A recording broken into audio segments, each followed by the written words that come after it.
സാറേ, ഈ അന്താരാഷ്ട്ര ബന്ധങ്ങളൊക്കെ അവിശ്വസനീയമായ വിധം കുഴഞ്ഞു മറിഞ്ഞുകൊണ്ടിരിക്കുകയാണ്. ആർക്കൊക്കെ പുതിയ ലോകത്ത് ആരോടൊക്കെ പുതിയ ബാന്ധവം, ആരൊക്കെ ശത്രു, ഇന്നത്തെ ശത്രു നാളെ മിത്രമാവുന്നു, ഇന്നത്തെ മിത്രങ്ങൾ നാളെ ശത്രുവാകുന്നു, ഒന്നും പറയാൻ പറ്റാത്ത അവസ്ഥയാണ്. പാകിസ്ഥാനെക്കുറിച്ച് ഏറ്റവും ഒടുവിൽ കേട്ടത് നമ്മൾ പാകിസ്ഥാനും സൗദി അറേബ്യയുമായി പുതിയ ബാന്ധവം ഉണ്ടാകുന്നു എന്നൊക്കെയാണ്. പക്ഷേ ഇപ്പോൾ കേൾക്കുന്ന ഒരു പുതിയ വാർത്ത, പാകിസ്ഥാനും സാക്ഷാൽ ഇസ്രായേലുമായി ഗാഢമായ ബന്ധമുണ്ടാകുന്നു എന്നൊരു വാർത്ത ലണ്ടനിൽ നിന്ന് പുറത്തു വന്നതായിട്ട് അറിയുന്നു. സാറ് എന്താ അതിൻ്റെ ഡീറ്റെയിൽസ് ഒന്ന് പറഞ്ഞാൽ. ലണ്ടനിൽ വേൾഡ് ട്രാവൽ മാർട്ട് നവംബർ 4 മുതൽ 6 വരെ നടന്നിരുന്നു. 3 ദിവസം. വേൾഡ് ട്രാവൽ മാർട്ട് എന്ന് പറഞ്ഞാൽ ലോകരാജ്യങ്ങൾ അതത് രാജ്യങ്ങളെ ടൂറിസം സാധ്യതകളൊക്കെ ഷോക്കേസ് ചെയ്യാനായിട്ട് പോകുന്ന സ്ഥലമാണ് ഈ വേൾഡ് ട്രാവൽ മാർട്ട്. ഞങ്ങളുടെ രാജ്യത്ത് ഇതൊക്കെ ഉണ്ട്, നിങ്ങളൊക്കെ സന്ദർശിക്കണം എന്നൊക്കെ പറഞ്ഞിട്ട് അതെ സ്വയം മാർക്കറ്റ് ചെയ്യുന്ന, അതായത് ടൂറിസം വകുപ്പാണ് ഓരോ രാജ്യത്തു നിന്നും പോവുക.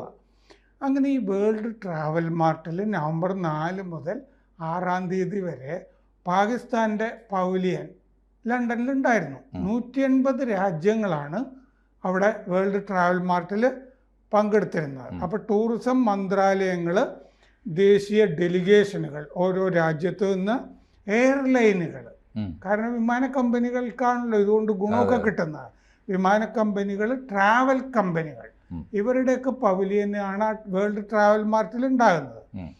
അപ്പോൾ ഇതിലൊരു സംഭവം ഉണ്ടായി. ഈ ഇസ്രയേലിൻ്റെ ടൂറിസം ഡയറക്ടർ ജനറൽ മൈക്കിൾ ഇഷാക്കോവ് പെട്ടെന്ന് ആളുകൾ നോക്കി നിൽക്കെ ഈ പാകിസ്ഥാൻ പവലിയനിലേക്ക് അങ്ങോട്ട് നടന്ന് കയറി. അവിടെ ഉണ്ടായിരുന്നത്, പാകിസ്ഥാൻ പവലിയനിൽ ഉണ്ടായിരുന്നത്, പാകിസ്ഥാൻ പ്രധാനമന്ത്രി ഷഹബാസ് ഷെറീഫിൻ്റെ ഉപദേഷ്ടാവ്, ദേശീയ കോർഡിനേറ്റർ ടൂറിസത്തിൻ്റെ, ഷെറീഫിൻ്റെ ഉപദേഷ്ടാവുമാണ്, ടൂറിസത്തിൻ്റെ പാകിസ്ഥാൻ ദേശീയ കോർഡിനേറ്ററുമാണ്. അദ്ദേഹം ആ പവലിയനിലുണ്ട്. സർദാർ യാസിൻ ഇല്യാസ് ഖാൻ, ഈ സർദാർ ഇല്യാസ് ഖാനെ പോയി ഗാഢമായി ആശ്ലേഷിച്ച് ഇസ്രയേൽ ഈ ഡയറക്ടർ ജനറൽ ടൂറിസം, അവർ തമ്മിൽ ഇത് ഭയങ്കരമായ അത്ഭുതം, അസാധാരണത്വം ഒക്കെ അവിടെ സൃഷ്ടിച്ചു. ഇത് ആഗോള തലത്തിൽ തന്നെ ഇപ്പോൾ ഈ വീഡിയോ ഇത് വൈറൽ, വലിയ ചർച്ചയും ഒക്കെയാണ്. എന്താന്ന് വെച്ച് കഴിഞ്ഞാൽ പാകിസ്ഥാനെ നാറ്റിക്കാൻ കഴിയുന്നവരൊക്കെ നാറ്റിക്കുന്നുണ്ട് അല്ലേ? സുന്നികൾക്കൊട്ടും സന്തോഷം ഉണ്ടാകുന്ന കാര്യമല്ലല്ലോ ഇസ്രയേലുമായിട്ടുള്ള ആശ്ലേഷവും. ഒന്ന് തൊട്ട് കഴിഞ്ഞാൽ തന്നെ വിഷമം വരുമല്ലോ. സത്യത്തിൽ പാകിസ്ഥാന് ഇസ്രയേലുമായിട്ട് ഒരു നയതന്ത്ര ബന്ധവുമില്ല, എംബസിയോ ഒന്നും അവിടെ ഇല്ല, പരസ്പരം ഇല്ല. ഇസ്രയേലിൽ പാകിസ്ഥാൻ്റെ പൗരന്മാർ പോകരുത് എന്നാണ് പാകിസ്ഥാൻ്റെ തീരുമാനം. പാസ്പോർട്ടിൽ തന്നെ എഴുതി വെച്ചിട്ടുണ്ട്, ഇസ്രയേൽ ഒഴിച്ച് നിങ്ങൾക്ക് എവിടെയും പോകാം എന്ന് എഴുതിയിട്ടുള്ള രാജ്യമാണ് പാകിസ്ഥാൻ. പക്ഷേ ഈ വർഷം അവിടെ നിന്നുള്ള പാകിസ്ഥാനിൽ നിന്നുള്ള പത്രപ്രവർത്തകരുടെ ഒരു സംഘവും വിദ്യാഭ്യാസ വിദഗ്ധരുടെ ഒരു സംഘവും ഈ വർഷം ആദ്യം ഇസ്രയേൽ സന്ദർശിച്ചു. അതെങ്ങനെ എന്നൊരു പ്രശ്നമുണ്ട്. അപ്പോൾ ഇപ്പോൾ നമ്മൾ അടുത്ത കാലത്ത് കേട്ടൊരു കാര്യം, ഗാസയിൽ ഒരു സംയുക്ത സേന, ആഗോള സേന, അതിപ്പോൾ UN രക്ഷാസമിതിയുടെ ഒരു പ്രമേയം വന്നിട്ട് വേണം ഈ സേന പോവാൻ. ആ സേനയിൽ 20,000 പാകിസ്ഥാൻ ഭടന്മാർ അവിടെ ഉണ്ടാകും എന്നുള്ളതാണ്. അപ്പോൾ ഇസ്രയേലിനെ സഹായിക്കാൻ വേണ്ടിയിട്ടാണല്ലോ അവിടെ ആഗോള സേന പോകുന്നത്. അപ്പോൾ ഇസ്രയേലിൻ്റെ ഒരു കൂലിപ്പട്ടാളമായി പാകിസ്ഥാൻ പട്ടാളം അവിടെ ചെന്നിറങ്ങുന്നു എന്നുള്ള വാർത്തയും വരുന്നുണ്ട്. പോകാൻ പോകുന്നേ ഉള്ളൂ. അപ്പോൾ അതാണ് ഇസ്രയേലുമായിട്ട് അടുക്കുന്ന ആദ്യത്തെ ഒരു വാർത്ത വന്നത്. അപ്പോൾ ഇത് കഴിഞ്ഞ ദിവസം ഈ സർദാർ, അതായത് ഇപ്പോൾ സർദാർ ഖാൻ ഉണ്ടല്ലോ അവിടെ പാകിസ്ഥാൻ്റെ ടൂറിസം പ്രതിനിധിയായിട്ട് ലണ്ടനിലുള്ള ആള്, അയാൾ ഇത് വലിയ പ്രശ്നമായി കഴിഞ്ഞപ്പോൾ അയാളൊരു പത്രക്കുറിപ്പ് ഇറക്കിയിട്ടുണ്ട്. എനിക്ക് ഈ വന്ന ഇസ്രയേൽ ഡയറക്ടർ ജനറലിനെ മുൻ പരിചയമൊന്നും ഉണ്ടായിരുന്നില്ല ഇത് നമ്മൾ വിശ്വസിക്കണോ വേണ്ടയോ എന്നുള്ളത് നമ്മളെ രണ്ടാമത്തെ ആശ്രയിച്ചിരിക്കും. മുൻപ് അറിയില്ലായിരുന്നു. ഞങ്ങളുടെ തന്നെ വകുപ്പ് പണം എടുത്തിട്ടാണ് ലണ്ടനിൽ വന്നത്. സ്വയം പരിചയപ്പെടുത്താതെയാണ് അദ്ദേഹം ഞങ്ങളുടെ പവലിയനിലേക്ക് വന്നത്. ഇതൊക്കെ നമ്മൾ വിശ്വസിക്കണം എന്നാണ് ആ പത്രക്കുറിപ്പിൽ പറയുന്നത്. അപ്പോൾ ഇസ്ലാമാബാദിൽ പാകിസ്ഥാൻ വിദേശ വക്താവ് താഹിർ ഹുസൈൻ അൻറാബി കഴിഞ്ഞ ദിവസം പത്രസമ്മേളനം നടത്തിയപ്പോൾ പത്രപ്രതിനിധികൾ ഇതൊരു വിഷയമാക്കി, ഇതെങ്ങനെ സംഭവിച്ചു എന്ന്. അപ്പോൾ ആ അൻറാബി പറഞ്ഞു, ആ കൂടിക്കാഴ്ച നിയമവിരുദ്ധമായിരുന്നു, ഞങ്ങൾ അറിഞ്ഞ് നടന്നതല്ല, അത് ഔദ്യോഗികമല്ല. അപ്പോൾ ഷഹബാസ് ഷെരീഫിൻ്റെ വലങ്കയായിട്ട് ഉപദേഷ്ടാവിനെ കൈയൊഴിഞ്ഞു. ചിലപ്പോൾ രഹസ്യമായിട്ട് പിന്തുണയ്ക്കുമായിരിക്കും, പരസ്യമായിട്ട് കൈയൊഴിഞ്ഞു. ഞങ്ങളത് അറിഞ്ഞില്ല എന്ന് പറഞ്ഞു. സെപ്റ്റംബറിൽ ഷഹബാസ് ഷെരീഫ് ന്യൂയോർക്കിൽ പോയപ്പോൾ അമേരിക്കയിൽ US Jewish Congress president Daniel റോസനെ കണ്ടിരുന്നു, കൂടിക്കാഴ്ച നടന്നിരുന്നു. എന്ന് പറഞ്ഞാൽ അമേരിക്കൻ ജൂത കോൺഗ്രസ് പ്രസിഡന്റ് ഡാനിയൽ റോസനെ പാകിസ്ഥാൻ പ്രധാനമന്ത്രി ഷഹബാസ് ഷെരീഫ് ന്യൂയോർക്കിൽ കണ്ടിരുന്നു. അവിടുത്തെ ജൂത സമൂഹത്തിൽ മാത്രമല്ല അല്ലാതെയും അറിയപ്പെടുന്ന പ്രധാനിയാണ് റോസൻ. ജൂതന്മാർക്കിടയിൽ വലിയ സ്വാധീനമുള്ളൊരു ജൂതൻ. എന്തിന് ഷഹബാസ് ഷെരീഫ് ഒരു ജൂതനെ അവിടെ കണ്ടു? എങ്കിൽ പിന്നെ ഇവിടെ ലണ്ടനിൽ പ്രധാനമന്ത്രിക്ക് കാണാമെങ്കിൽ പിന്നെ പ്രധാനമന്ത്രിയുടെ വലങ്കായായി നടക്കുന്ന ഒരു ഉപദേഷ്ടാവിന് കണ്ടുകൂടെ? ഇല്ലേ? അതെങ്ങനെ നിയമവിരുദ്ധാവും? അപ്പോൾ എബ്രഹാം ഉടമ്പടിയിൽ പാകിസ്ഥാനെ ഒപ്പിടാൻ ട്രംപ് നിർബന്ധിക്കുന്നതായിട്ട് വാർത്തകൾ വരുന്നുണ്ട്. അങ്ങനെയാണെങ്കിൽ ഇപ്പോൾ UAE അതിൽ ഒപ്പിടുന്നു എന്നുള്ളത് കൊണ്ടാണല്ലോ ഇസ്രയേലുമായിട്ടുള്ള ബന്ധം ശരിയാവുന്നു എന്നുള്ളത്. അപ്പോൾ എബ്രഹാം ഉടമ്പടിയിൽ പാകിസ്ഥാനും കൂടി ഒപ്പിട്ട് കഴിഞ്ഞാൽ ഇസ്രയേലുമായിട്ടുള്ള ബന്ധം നല്ല ജോറാവും, അവിടെ എംബസിയൊക്കെ സ്ഥാപിക്കാം, ജെറുസലേമിൽ പോവാം, അല്ലേ? അപ്പോൾ മുൻ അൻറാബി പറഞ്ഞു ഇത് പാസ്പോർട്ട് നിയമങ്ങളുടെ ലംഘനമാണെന്നും പറഞ്ഞു ഈ നടന്നിരിക്കുന്നത് ഇസ്രയേലിൽ. മുൻ ജമാഅത്തെ ഇസ്ലാമിയുടെ MP മുഷ്താഖ് അഹമ്മദ് ഖാൻ പറഞ്ഞു പലസ്തീനെ കൊന്നവരുമായിട്ടാണ് പാകിസ്ഥാൻ ഈ ഹസ്തദാനം ചെയ്തിരിക്കുന്നത്. അൽ അക്സയുടെ ഒറ്റാണ് ഈ നടന്നിരിക്കുന്നത്, അൽ അക്സ മോസ്ക്. അപ്പോൾ ഇത് നാണക്കേടാണ്, ഇത് മുറിവിൽ ഉപ്പ് തേക്കുകയാണ് ചെയ്തിരിക്കുന്നത് എന്ന് ജമാഅത്തെ ഇസ്ലാമി പ്രഖ്യാപിച്ചിരിക്കുന്നു പാകിസ്ഥാനിൽ. ജോർദാൻ രാജാവ് അബ്ദുള്ള രണ്ടാമൻ പാകിസ്ഥാനിൽ ഉടനെ സന്ദർശനം നടത്തുന്നുണ്ട്. ഇതൊക്കെ മൊത്തം ഈ ആഗോള അജണ്ടയുടെ ഭാഗമാണോ എന്ന് സംശയമുണ്ട്. UN രക്ഷാസമിതി സംയുക്ത സേന ആലോചിക്കുന്നുണ്ട്, അതിലും ചിലപ്പോൾ ജോർദാനും ഒക്കെ വരുമോ എന്ന് സംശയമുണ്ട്. പാകിസ്ഥാൻ്റെ 20,000 ഭടന്മാർ ഉണ്ടാവും. ഇനി അസീം മുനീറാണല്ലോ ഇപ്പോൾ യഥാർത്ഥ ഭരണാധികാരി. ഭരണഘടനാ ഭേദഗതി നടന്നു, 27ാം വകുപ്പ് ഭേദഗതി ചെയ്തു ഭരണഘടനയുടെ. അസീം മുനീർ പരമാധികാരിയും ഒക്കെ ആയി. അപ്പോൾ അസീം മുനീർ ഈജിപ്തിൽ അടുത്തിടെ മറ്റേ ഉച്ചകോടിയിൽ പോയിരുന്നല്ലോ, അവിടെ വെച്ച് ഈജിപ്തിൽ വെച്ച് അസീം മുനീർ മൊസാദിൻ്റെയും CIA മേധാവിമാരെ കണ്ടിരുന്നു എന്ന് റിപ്പോർട്ടുണ്ട്. അപ്പോൾ അവർ മൊസാദിനെ മുനീർ കാണുന്നു, മറ്റേ ജൂത കോൺഗ്രസിൻ്റെ പ്രസിഡന്റിനെ ഷഹബാസ് ഷെരീഫ് ന്യൂയോർക്കിൽ കാണുന്നു. അപ്പോൾ ജൂതന്മാരുമായിട്ട് വലിയ ബന്ധം പാകിസ്ഥാൻ ഊട്ടിയുറപ്പിക്കുന്നു.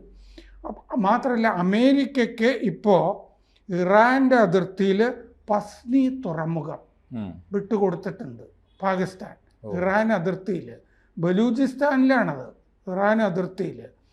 അത് BLA, അതായത് ബലൂചിസ്ഥാൻ ഭീകരരെ കൈകാര്യം ചെയ്തോളും. ഭീകരർ നമ്മൾ പറയരുതല്ലോ, BLA പോരാളികൾ, ബലൂച്ച് പോരാളികൾ അത് കൈകാര്യം ചെയ്യുമായിരിക്കും. പക്ഷേ ജൂത അമേരിക്കൻ ബന്ധം ആണ് അതിലും വർക്ക് ചെയ്യുന്നത്. കാരണം ഇറാൻ്റെ അതിർത്തിയിൽ പാകിസ്ഥാൻ പസ്നി തുറമുഖം ഇറാൻ്റെ അതിർത്തിയിൽ അമേരിക്കയ്ക്ക് കൊടുക്കുമ്പോൾ ആ താവളം അമേരിക്ക എന്തിനുപയോഗിക്കും? ഇസ്രയേലിന് വേണ്ടി ഇറാനെ ഇറാനെ അടിക്കാനല്ലേ ഉപയോഗിക്കുള്ളൂ. തീർച്ചയായിട്ടും അതിനും പാകിസ്ഥാൻ നിന്നു എന്നുള്ളതാണ്. അപ്പോൾ നേരത്തെ പറഞ്ഞ പോലെ പാസ്പോർട്ടിൽ നിങ്ങൾ ഇസ്രയേലിൽ പോകരുതെന്ന് എഴുതി വെച്ചിട്ടുള്ള രാഷ്ട്രമാണ് പാകിസ്ഥാൻ. 1967 എന്തായിരുന്നോ അതിർത്തി അത് വെച്ചിട്ട് വേണം പലസ്തീനെ നിർണ്ണയിക്കാൻ എന്നാണ് പാകിസ്ഥാൻ്റെ ഔദ്യോഗിക നിലപാട്. അതുപോലെ ഈസ്റ്റ് ജെറുസലേം പലസ്തീൻ്റെ തലസ്ഥാനമാണെന്ന് അംഗീകരിച്ചിട്ടുള്ള രാജ്യവുമാണ് പാകിസ്ഥാൻ. പിന്നെ എന്തുകൊണ്ട് ഇപ്പോൾ ഇസ്രയേലുമായിട്ട് അടുക്കുന്നു? ഇത് വലിയ ആഗോള ചർച്ചയാണ്. തീർച്ചയായിട്ടും അതൊരു പ്രധാനപ്പെട്ട ചോദ്യം തന്നെയാണ്. എനിക്ക് തോന്നുന്നത് ഇതിൻ്റെ ആത്യന്തികമായ ഉത്തരം ഈ അറബ് ലോകം ഇസ്രായേലിനോടുള്ള സമീപനം മൊത്തത്തിൽ മാറ്റുന്നു എന്നാണ്. ഈ വംശീയമായ വികാരത്തിൻ്റെ പുറത്താണ് എത്രയോ കാലമായിട്ട് ഈ മിഡിൽ ഈസ്റ്റ് ഇഷ്യൂവിൽ ഇസ്രായേൽ ഫലസ്തീൻ ഇഷ്യൂ നിലനിന്നത്. ഇപ്പോൾ ഉള്ളൊരു പ്രധാനപ്പെട്ട ബോധ്യം, ഏറ്റവും പ്രധാനപ്പെട്ട ബോധ്യം, എല്ലാ അറബ് രാജ്യങ്ങൾക്കും നല്ല ബോധ്യമുണ്ട്, ഇസ്രായേലിനെ ഇവർക്ക് ആവശ്യമുണ്ട്. മൊസാദിനെ ആദ്യം ആവശ്യമുള്ളത്, ഇപ്പോൾ ഒടുവിൽ ആവശ്യപ്പെട്ടത് മൊസാദുമായി സംസാരിക്കുന്നത് പാകിസ്ഥാനാണെങ്കിൽ ഏറ്റവും ആദ്യം മൊസാദിൻ്റെ സഹായം തേടിയത് സാക്ഷൽ സൗദി അറേബ്യ. അപ്പോൾ ഇസ്രായേലിൻ്റെ എല്ലാ തരത്തിലുള്ള ശക്തി, അവരുടെ ചാരശക്തി മാത്രമല്ല, എഞ്ചിനീയറിംഗ് ശക്തി, അവരുടെ സാങ്കേതിക വിദ്യയുടെ ശക്തി, ആയുധ ശക്തി, ഇത് മുഴുവൻ ഉപയോഗിക്കണം എന്ന് അമേരിക്കയ്ക്ക് താല്പര്യമുണ്ട്. ഞാൻ ഇടയ്ക്ക് അറബ് ന്യൂസിൽ വായിച്ചിരുന്നേ, ഇപ്പം ഈ ഹമാസ് അങ്ങോട്ട് കയറി അടിക്കുന്നതിന് മുമ്പ് ഈ അബ്രഹാം അക്കോർഡൊക്കെ വന്നല്ലോ, ഉടമ്പടി. അപ്പോൾ സൗദി ഇസ്രയേലുമായിട്ട് ബന്ധം, കച്ചവടം ഇതൊക്കെ നന്നാക്കുന്നു. അതിൻ്റെ ഭാഗമായിട്ട് സൗദിയിൽ വരുന്ന TV പരമ്പരകളില്ലേ, ഇതിൻ്റെ അകത്ത് ചില ജൂത കഥാപാത്രങ്ങൾ നന്മയുള്ളവരായിട്ട് ആ പരമ്പരകളിൽ വരുന്നു എന്ന് ഞാൻ വായിച്ചിരുന്നു. ഡോക്ടറായിട്ടോ നഴ്സായിട്ടോ ഒക്കെ വന്നിരുന്നു. അല്ല, അത് ഒന്നാമത് അത് വസ്തുതാപരമാണ്. രണ്ട്, ജൂത സമൂഹത്തിൻ്റെ സംഭാവനകൾ എത്രയാണ് സാർ ലോകത്തിന്? നമ്മളത് ചെറുതായി കണ്ടിട്ട് വല്ല കാര്യമുണ്ടോ? കാർൽ മാർക്സ് തൊട്ട് ആൽബർട്ട് ഐൻസ്റ്റീൻ വരെയുള്ളവരൊക്കെ ജൂതന്മാരാണ്. അതിനുശേഷം എത്ര പേര്. അപ്പോൾ അതൊരു യാഥാർത്ഥ്യബോധത്തോടുള്ള സംഗതിയാണ്. പിന്നെ സാംസ്കാരിക രംഗത്ത് കലയിലും സാഹിത്യത്തിലുമൊക്കെ അത് വരുന്നുവെങ്കിൽ അതൊരു ജനതയുടെ അവബോധത്തിൽ വന്നിരിക്കുന്ന മാറ്റം കൂടിയാണ്. രണ്ട്, മൂന്നാമത്തെ ഒരു പ്രധാനപ്പെട്ട കാര്യം, ഇതിൽ നിന്ന് നമ്മൾ വായിക്കുന്ന ഏറ്റവും അവസാനത്തെ പാഠം എന്താണ്? ഫലസ്തീനെ അറബ് ലോകത്തിന് പോലും വേണ്ട എന്ന ഒരവസ്ഥ വന്നിരിക്കുന്നു. ഇസ്രായേൽ വേണമെന്നും വന്നിരിക്കുന്നു. വരാൻ പോകുന്നൊരു കാഴ്ച ഇതാണ്. അധികം വൈകാതെ ഇസ്രായേലിൻ്റെ അജണ്ട ഫിനിഷ് ദ ജോബ് ആണ്. ഫിനിഷ് ദ ജോബ് എന്ന് പറയുന്നതിൻ്റെ നേരായ മലയാളം ഫലസ്തീനെ അവസാനിപ്പിക്കുക എന്ന് തന്നെയാണ്. ഫലസ്തീൻ ഇല്ലാത്തൊരു ഭൂപടം പിറക്കും എന്ന് കാലേക്കൂട്ടി കണ്ട് ഈ ജിയോ പൊളിറ്റിക്കൽ റിലേഷൻസിൽ, ആഗോള ബന്ധങ്ങളിൽ അറബ് രാജ്യങ്ങൾ കുറെ കൂടി ശക്തമായ നിലപാടെടുക്കുന്നു. വേറൊരു ബോധ്യം കൂടി അവർക്ക് വന്നിരിക്കുന്നു. സാക്ഷാൽ ഇസ്രായേൽ പോയി സമ്പന്നമായ പ്രബലമായ അറബ് രാജ്യമായ ഖത്തറിനെ ആക്രമിച്ചിട്ട് ഒരു അറബ് രാജ്യവും വേണ്ടിയിട്ടില്ല, അനങ്ങിയിട്ടില്ല. ഒരു പ്രസ്താവന ഇറക്കി, ശരിയായില്ല എന്ന് പറഞ്ഞു എന്നല്ല, ആരും തിരിച്ചാക്രമിക്കാൻ പോയില്ല എന്ന് പറഞ്ഞാൽ ഈ ഒരു കാര്യം വ്യക്തമാണ്. ഇസ്രായേലിനെ എതിർക്കുന്ന ഒരു നിലപാടിൽ നിന്ന് അറബ് ലോകം സമ്പൂർണ്ണമായി പുറകോട്ട് പോകും. ഒരു ചോദ്യമുണ്ട് അവിടെ എനിക്ക്. അതായത് ഈ ഹമാസിനെ വർഷം 3000 കോടി ഒക്കെ കൊടുത്ത് നിലനിർത്തിയിരുന്നത് ഷിയ രാജ്യമായ ഇറാനാണല്ലോ. പിന്നെ എന്തിനാണ് സുന്നികൾ ഹമാസിൻ്റെയും പലസ്തീൻ്റെയും കൂടെ നിൽക്കുന്നത്? അതൊരു പ്രധാനപ്പെട്ട ചോദ്യം തന്നെയാണ്, പ്രധാനപ്പെട്ട ചോദ്യമാണ്. മാത്രമല്ല ഇറാന് പോലും ഇനി എത്ര കാലം ഈ ഒരു പ്രോക്സി വാർ തുടരും? അതുപോലും പ്രധാനപ്പെട്ട കാര്യമാണ്. ഫലസ്തീന് വേണ്ടിയാണല്ലോ അത്. ഫലസ്തീൻ ആവശ്യമില്ല എന്ന് അറബ് ലോകം പൊതുവെ തീരുമാനിച്ചു കഴിഞ്ഞാൽ ആ ഒരു മനസ്സ് ട്രാൻസ്ലേറ്റ് ചെയ്ത് ഇറാനും കിട്ടുമല്ലോ. സത്യത്തിൽ ഈജിപ്തിലും ആ മറ്റേ റിസോർട്ട് നഗരത്തിൽ ഷറം ഷെയ്ഖിൽ നടന്ന ഉച്ചകോടിയിൽ അറബ് രാജ്യങ്ങൾ ഒപ്പുവെച്ചിരിക്കുന്നത് പലസ്തീനെ ഒറ്റപ്പെടുത്താനും ഇല്ലാതാക്കാനും ഉള്ള ഒപ്പല്ലേ? സത്യത്തിൽ ആ കരാർ അതാണല്ലോ. ആ കരാറിന് വേറെ എന്താ? അന്ന് തന്നെ നമ്മൾ പറഞ്ഞല്ലേ, വെറും പ്രഹസനമാണ്. അവിടെ യുദ്ധം നിർത്താൻ പോകുന്നില്ല, യുദ്ധം ഏകപക്ഷീയമായി തുടരാനുള്ള ഒരു അനുമതിയാണ് യഥാർത്ഥത്തിൽ കൊടുത്തത്. അല്ലെങ്കിൽ ബെഞ്ചമിൻ നെതന്യാഹു ഒപ്പുവെക്കാത്തൊരു കരാർ എങ്ങനെയാണ് കരാറായി തീരുക? ശരി, പാകിസ്ഥാൻ ഇങ്ങനെ ഇസ്രയേലിനുമായിട്ട് കൈകോർക്കുന്നു, കെട്ടിപ്പിടിക്കുന്നു. ഇതിനെ കേരളത്തിലെ സുന്നികൾ എങ്ങനെ കാണും? തീർച്ചയായിട്ടും അവർ കാണണം. സുന്നി പണ്ഡിതന്മാർ കുറച്ച് നേരത്തെ തന്നെ സർ ചിന്തിച്ചു തുടങ്ങിയിട്ടുണ്ട്. നമ്മൾ പലപ്പോഴും അങ്ങനെയാണല്ലോ. അത് വേണ്ടത്ര അവർക്ക് വോയിസ് ഇല്ലാതെ പോകുന്നതുകൊണ്ടാണ്. എനിക്ക് നല്ല ഓർമ്മയുണ്ട്, സമസ്തയുടെ മുഷാവറ അംഗമായിരുന്ന ഒരു MP മുസ്തഫൽ ഫൈസി ഉണ്ട്. വളരെ ലിബറൽ, പുതിയ കാര്യങ്ങൾ അപ്ഡേറ്റ് ചെയ്യുന്ന ഒരാളാണ്. അദ്ദേഹത്തിൻ്റെ ഏറ്റവും ഒടുവിലത്തെ പുസ്തകം നിർമ്മിത ബുദ്ധിയെക്കുറിച്ചാണ്. സുന്നികളുടെ നിലപാട് നിർമ്മിത ബുദ്ധിയെക്കുറിച്ചുള്ള. ഇതിന് മുമ്പുള്ളത് അവയവദാനത്തെക്കുറിച്ചുള്ള നിലപാടാണ്. അക്കാര്യങ്ങളിലൊക്കെ വളരെ പിന്തിരിപ്പൻ നിലപാട് സ്വീകരിച്ചിരുന്ന ഒരു സുന്നി സമൂഹത്തിൽ നിന്ന് അത്തരം പണ്ഡിതനുണ്ടായത്. MP മുസ്തഫൽ ഫൈസി പറഞ്ഞിട്ടുണ്ട്, വളരെ നേരത്തെ വർഷങ്ങൾക്ക് മുമ്പ് പറഞ്ഞ് ഞാൻ വായിച്ചിട്ടുണ്ട്. ഇത് യഥാർത്ഥത്തിൽ ഇത് ആർക്കാണ് വൈകാരികമാണ് ഫലസ്തീൻ്റെ പ്രശ്നമെങ്കിൽ ഏറ്റവും ആദ്യത്തെ വൈകാരിക ബന്ധം ആർക്കാണ് ഫലസ്തീൻ്റേത്? അത് ജൂതന്മാർക്കല്ലേ? അപരൻ്റെ വികാരത്തെ ബഹുമാനിക്കാനുള്ള ഒരു മനസ്സ് നമുക്ക് വേണ്ടേ? അതുകൊണ്ട് ഇത് എത്ര കാലം ഇങ്ങനെ പോകുമെന്നൊക്കെ ചോദിക്കുന്നു. ഞാൻ പറഞ്ഞത് ഈ കേരളത്തിലെ സുന്നി സമൂഹത്തിനകത്ത് പോലും ആ വെളിച്ചം നേരത്തെ വന്നു തുടങ്ങിയിട്ടുണ്ട്. വൈകാതെ അവർ അംഗീകരിക്കും എന്നതിൻ്റെ ഏറ്റവും ഒടുവിലത്തെ കാര്യം, ആരംഗീകരിച്ചില്ലെങ്കിലും സൗദി അറേബ്യ എടുക്കുന്ന നിലപാടിനെ ഏറ്റവും ആദ്യം റിഫ്ലക്റ്റ് ചെയ്യുന്ന ഇവിടുത്തെ സംഘടന മുജാഹിദുകളാണ്. സൗദി അറേബ്യയുടെ നേർക്കുനേരെയുള്ള വഹാബി. കുറച്ച് കഴിയുമ്പോൾ ഈ ഹമാസിനെ പലസ്തീനെയൊക്കെ MA ബേബിയും പിണറായി വിജയനും പിന്തുണയ്ക്കുമ്പോൾ അതിനെ പിന്തുണയ്ക്കാൻ ഇവിടുത്തെ സുന്നികളെ കിട്ടില്ല. ഹമാസിനെ പിന്തുണക്കുന്നത് ഇവിടുത്തെ മുസ്ലിം വോട്ട് കാണിച്ചിട്ടാണ്, മുസ്ലിം വോട്ട് പ്രതീക്ഷിച്ചിട്ടാണെങ്കിൽ മുസ്ലിങ്ങളത് ഉപേക്ഷിക്കും. പിന്നെ യുവമാർ ഒറ്റപ്പെട്ടു പോവുകയും ചെയ്യും. ചെയ്ത മണ്ടത്തരം വിളിച്ചു പറയാൻ അപ്പോഴാണ് കമ്മ്യൂണിസ്റ്റ് പാർട്ടിക്ക്, കമ്മ്യൂണിസ്റ്റ് പാർട്ടിയെ ഒരു ആഴത്തിൽ പഠിച്ച് പുസ്തകം എഴുതിയ ആളാണല്ലോ. കമ്മ്യൂണിസ്റ്റുകാർക്ക് എന്നും പറ്റുന്ന ഒരു അബദ്ധം എന്താണെന്നറിയോ? തിരിച്ചറിഞ്ഞ് ഏറ്റു പറയുമ്പോഴേക്ക് വെള്ളം മുഴുവൻ ഒഴുകിപ്പോയി, പുഴ മുഴുവൻ വറ്റിപ്പോയിട്ടുണ്ടാകും. അതാണ് സംഭവിക്കുക. ഇക്കാര്യത്തിലും അത് തന്നെയാണ് സംഭവിക്കാൻ പോകുന്നത്. അതിൻ്റെ ഏറ്റവും ഒടുവിലത്തെ ഒരു വാർത്തയാണ് ഇപ്പോൾ ഈ ലണ്ടൻ എപ്പിസോഡ്. ലണ്ടനിലെ വെള്ളം നിന്ന വെള്ളത്തിനെയും കൂടി കൊണ്ടുപോകും. തീർച്ചയായിട്ടും. കൂടുതൽ വാർത്തകളും വിശേഷങ്ങളും നിങ്ങളിലേക്ക് എത്താൻ ABC മലയാളം സബ്സ്ക്രൈബ് ചെയ്യുക, ബെൽബട്ടനും അമർത്തുക.